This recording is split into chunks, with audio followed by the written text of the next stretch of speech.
Good morning everyone. So theorem number 10. Statement है let G be a group and K is a normal subgroup of G. If both K and G by K have composition series, then G has a composition series.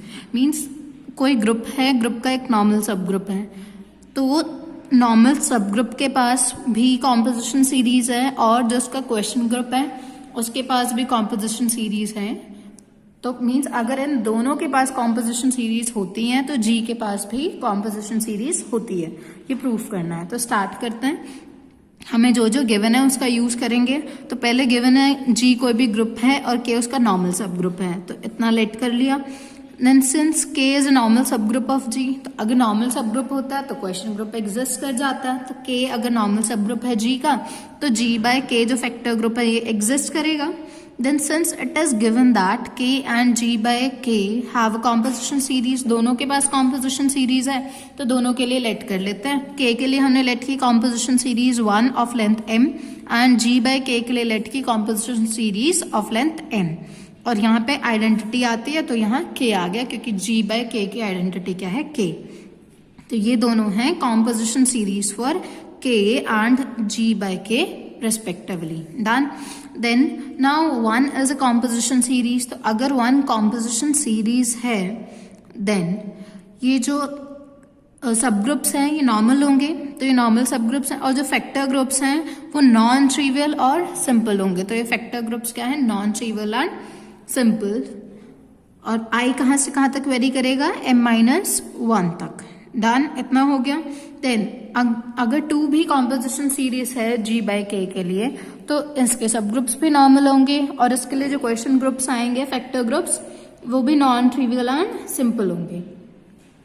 तो अगर ये दोनों normal हैं तो question groups अगर normal होते हैं तो उनके ग्रुप्स भी नॉर्मल बनते हैं, तो ये भी नॉर्मल बने. देन और ये वाला अगर ये क्वेश्चन ग्रुप सिंपल है तो by third theorem of homomorphism ये किसके आइसोमॉर्फिक होगा, G J by G J plus 1.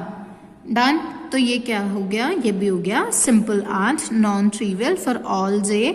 अब इस बार इसकी लेंथ n थी तो इसमें n-1 आ गया. देन एक बार लास्ट एंट्री देखते हैं क्या है, G N by K is equals to K है, तो ये बहुत बार कर चुके हैं. That means G N is equals to K, तो जी एन क्या आ गया, के.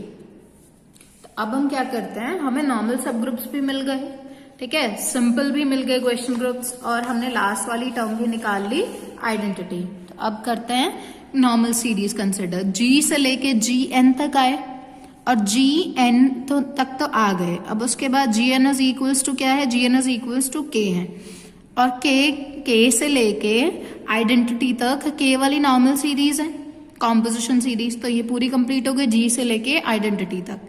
और ये सिंपल ग्रुप्स, ये जो फैक्टर ग्रुप्स हैं ये सिंपल हैं, नॉन ट्रिवियल हैं, और के वाले भी सिंपल एंड नॉन ट्रिवियल हैं. तो दैट मीन्स ये जो पूरा है सीरीज 3, इसके जितने भी फैक्टर ग्रुप्स हैं वो सारे के सारे सिंपल एंड नॉन ट्रिवियल होंगे.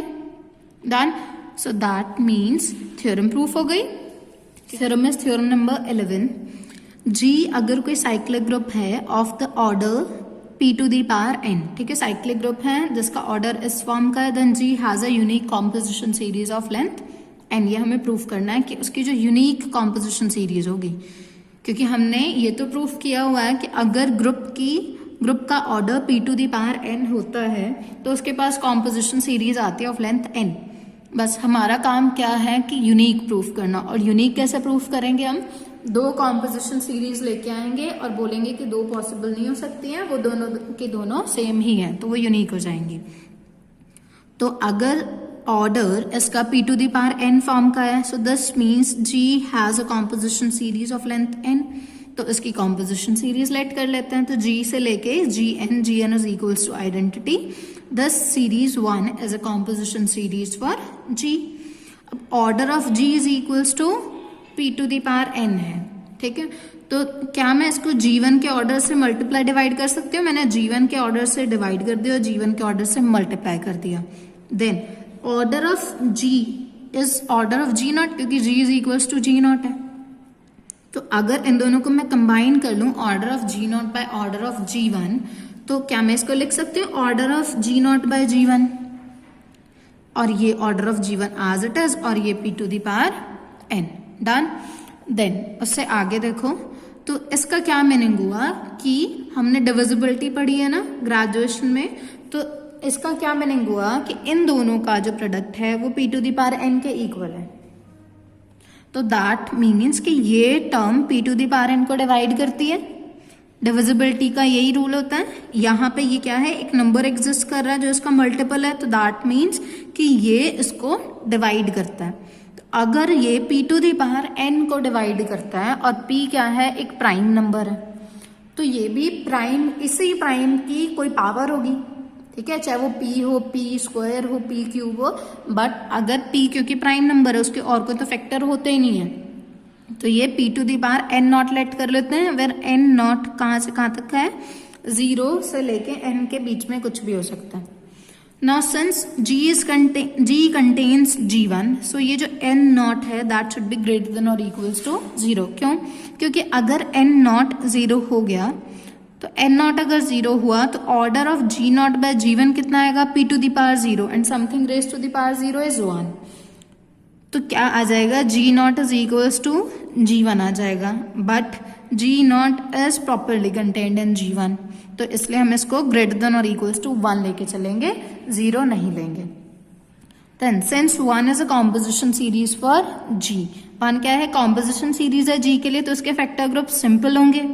अगर ग्रुप सिंपल होता है तो उसको प्राइम ऑर्डर का होना पड़ता है, तो अगर ये सिंपल है तो इसका ऑर्डर क्या होगा, एक प्राइम नंबर होगा। तो G नॉट बाय G1 का ऑर्डर अगर कोई प्राइम नंबर है तो लेट से कि दैट नंबर इज Q, ठीक है, Q कोई भी लेट कर लिया और वो Q क्या है, प्राइम नंबर।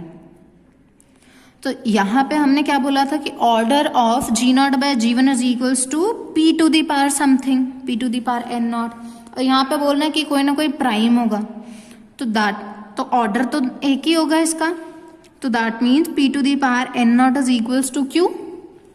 तो अगर P to the power n naught is equals to Q है और ये जो P है ये भी प्राइम है, Q है ये भी प्राइम है, ठीक है, तो इसका मतलब तो ये है कि P को अगर ये कुछ है, ठीक है, 1 2 3 कुछ भी होगा, तो ये क्या पॉसिबल है, ये दो प्राइम्स के लिए कि किसी एक की पावर मैं फाइंड करूं और वो कोई और प्राइम नंबर आ जाए। प्राइम नंबर्स की कुछ भी पावर लो, वो प्राइम नंबर थोड़ा ना आती है, तो दैट मीन्स ये कुछ भी पावर नहीं है, ये P is equals to Q ही है और n naught is equals to 1 होना पड़ेगा, तभी ये चीज पॉसिबल है।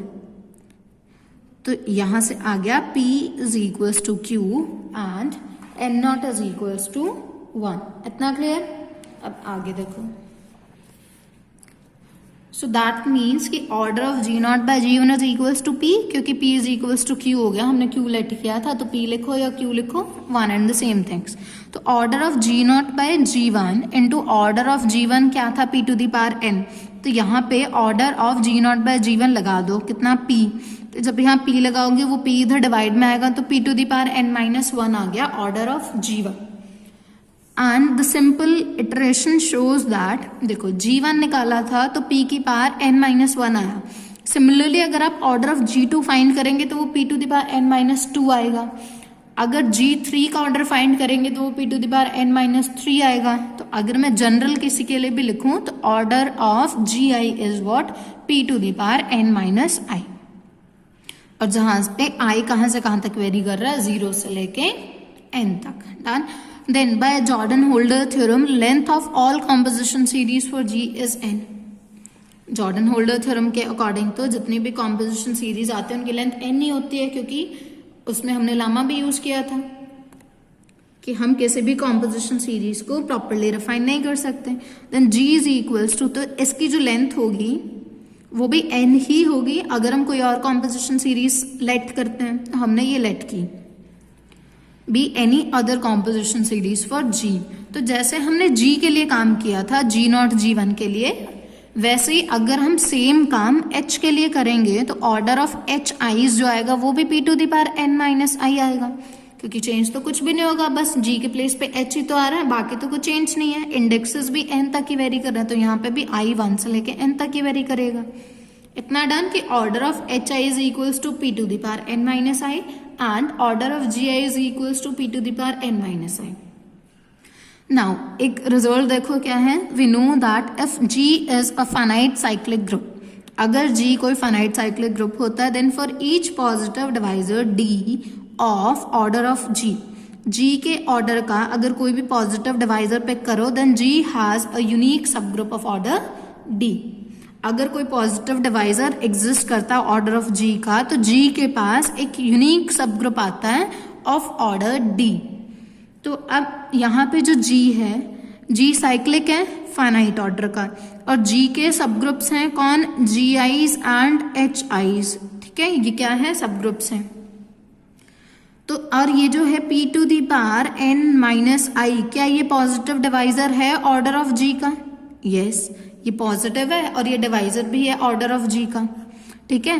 तो अगर मैं ये वाला रिजल्ट जी आईज और एच आईज के लिए लगाऊं, तो दैट मीन्स यूनिक सब ग्रुप आना चाहिए, बट हमारे पास तो दो टाइप्स के आ रहे हैं, एक जी आईज और एक H I's, so that means these both are same. तो order of H I is equals to order of G I is equals to p to the power n minus I, implies कि H I is equals to G I होना चाहिए for all I varying from 0 to n। तो ये H eyes और जी eyes क्या थे, जो हमने कॉम्पोजिशन सीरीज में डिफरेंट सब ग्रुप सेलेक्ट किए थे, और ये क्या आ गए, ये दोनों तो सेम ही आ गए। तो अगर ये दोनों सेम ही आ गए, हर एच आई जी आई के इक्वल है, तो जो दो कॉम्पोजिशन सीरीज डिफरेंट हम लेट करके चले थे, वो दोनों डिफरेंट कॉम्पोजिशन सीरीज भी तो सेम है। सो दैट मीन्स कि G has a unique composition series. और हमें एक और चीज क्लियर होती है यहाँ से कि order of each vector group is p।